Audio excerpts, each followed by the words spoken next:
Hey guys, in this video I will show you how you can fix Microsoft Visual C++ runtime error. So without further ado, let's get started.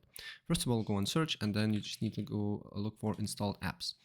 And then on search, you just need to write Microsoft Visual.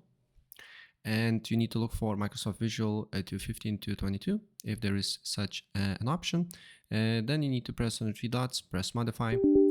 And once you press modify, you need to wait and then press repair, and it should fix your problem. If it's not fixing your problem, you need to open a browser. Then you just need to write Microsoft Visual C++, select the website that is learnmicrosoft.com, and then you need to scroll down until you see this latest supported redistributable version. If you have 64-bit PC, you need to download this and install. If you have 32-bit, you need to download this.